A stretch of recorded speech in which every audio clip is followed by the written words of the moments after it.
All right, the final right. So the right to review financial documents illustrating the flow of your investment funds. Um, Generally, the idea here is that when money gets transferred to the project's escrow account, it then gets advanced down to the NCE, the new commercial enterprise, and then from there, it typically goes into the project. So there are a few steps where money is moving after it's first transferred by the investor to the escrow account. And so this is really important for an investor to really just understand, okay, where is my money right now? And show me how it's moved from, step A, step B, step C, right? Just to make sure that the money is where it's supposed to be, and everything is okay and it's flowed correctly. This is very, very basic, and it's really just to make sure that the money has flowed, in accordance with the documents that the investors already agreed to. So an unwillingness to share this data is really a bad sign that either money may be being used fraudulently or wasn't properly transferred.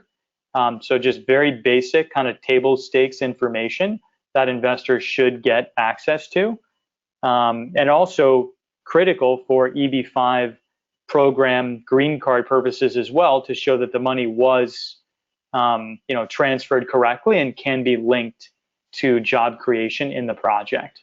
And I'll let Ahmed jump in and kind of address that point a little bit more. Yep, exactly. So, one of the key again, we go back to what the main objective of this investment is, and sure, getting your money back is very important, but you're ultimately doing this for the green card. And the number one thing, right, beyond the project, kind of the way it's set up and how everything is kind of put together, is will it create jobs? And that job creation is ultimately what leads to you getting a permanent green card through this EB-5 process as an investor. Okay, and understanding the flow of funds through the project and how it's ultimately expended, whether it's to pay back bridge financing or whether it's to pay hard construction costs, or maybe it's going into some other costs. It's really, really important, because that's ultimately what leads to job creation, right? A lot of investors don't understand how EB-5 job creation works, and I would recommend going through and looking at the economic impact analysis that's included in any I-956F filing, right? We talked about that already. That's going to dictate kind of, okay, here is what the input is, and the input would be expenditure of EB-5 capital into certain aspects of the project, and how that input then leads to an output, which in this case is jobs. Okay, so super important to know how your money is going to be used. There's always going to be some kind of red flags that come up if it's not being used in a very straightforward fashion, right? If it's going into, let's say, to pay off bridge financing, that's allowed. USCIS has given us guidance on that, but it has to be done in a very specific fashion, right? So you want to make sure that it's meeting that criteria so you still get that job creation benefit.